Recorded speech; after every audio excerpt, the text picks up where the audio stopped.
কখনো কখনো আমরা ভাবি আমার কাছে তো কিছুই নেই, আমি কিভাবে আল্লাহর পথে কিছু করব। কিন্তু পবিত্র কুরআন মাজিদ বলে যে আল্লাহর ওপর ভরসা করে তার জন্য তিনিই যথেষ্ট।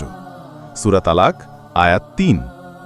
আজ এমন এক সত্য গল্প শুনি যা আমাদের শেখায় সামান্য দিয়েই জীবনে বড় কিছু ঘটে যেতে পারে। এক গরম সকাল, মদিনার রাস্তায় একজন দরিদ্র মানুষ হাঁটছেন। পায়ে জুতো নেই, কাঁধে একটি মলিন চাদর। তার চোখে দুশ্চিন্তা, মুখে হতাশা। এই ব্যক্তি হলেন এক সাহাবী যিনি ঈমান এনেছিলেন, কিন্তু দারিদ্র্য তার পরিবারকে চেপে ধরেছে। ঘরে খাবার নেই, বাচ্চারা না খেয়ে ঘুমিয়ে পড়েছে।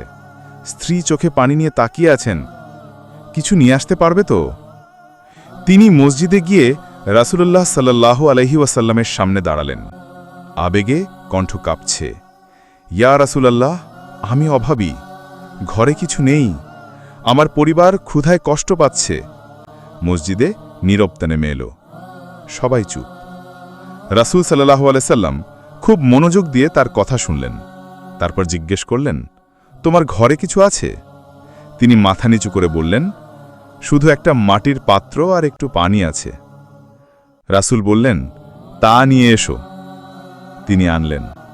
রাসূল সাল্লাল্লাহু আলাইহি সাল্লাম সেটিকে সাহাবীদের মাঝে নিলামে তুললেন। কে এটি কিনবে?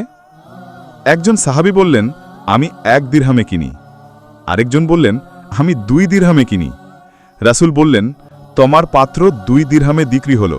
তারপর রাসূল বললেন, 1 দিরহাম দিয়ে খাবার কেনো এবং তোমার পরিবারকে দাও। আরেক দিরহাম দিয়ে কুঠার কেনো, কাঠ কেটে বাজারে বিক্রি করো। এবং রাসূল আরও বললেন, তোমার জন্য এটি উত্তম যে তুমি নিজ হাতে উপার্জন করো, না যে তুমি মানুষের কাছে হাত পাতো। সেই সাহাবী কথা মতো কাজ শুরু করলেন। একটা ছোট কুঠার কিনে বনের দিকে গেলেন।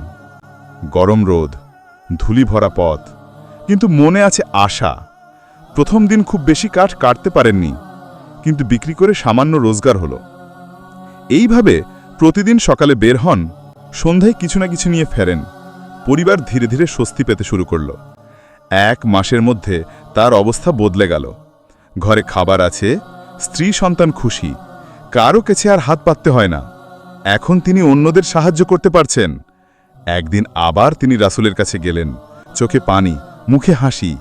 ইয়া রাসূলুল্লাহ, আল্লাহ আমাকে রিজিক দিয়েছেন, আমি এখন কারো কাছে কিছু চাই না। রাসূল মিঠি হাসি হাসলেন আর বললেন, এটাই হলো বরকত, যখন কেউ হালাল উপার্জনে আত্মনির্ভরশীল হয়। একটি খেজুরও জান্নাতের চাবি হতে পারে। বন্ধুরা, এই গল্প আমাদের কি শেখায়? আল্লাহ কাউকে ফাঁকা হাতে ফেরান না। হালাল রিজিকের চেষ্টা করলে বরকত আসে। নিজের সামান্য জিনিস দিয়েও শুরু করা যায়। রাসূল দয়া করেছেন, শিক্ষা দিয়েছেন, পথ দেখিয়েছেন। আর মনে রাখুন যে 1 খেজুর সদকাও, ইভেন একটিও, জান্নাতের চাবি হয়ে যেতে পারে। একটি খেজুরের সদকা জান্নাতের চাবি হতে পারে। নিজের চেষ্টা, হালাল রিজিক এবং ঈমানই আমাদের পথের আলো। ভিডিওটি ভালো লাগলে শেয়ার করুন, যেন আরও মানুষ সাহস এবং ঈমানের শিক্ষা পায়।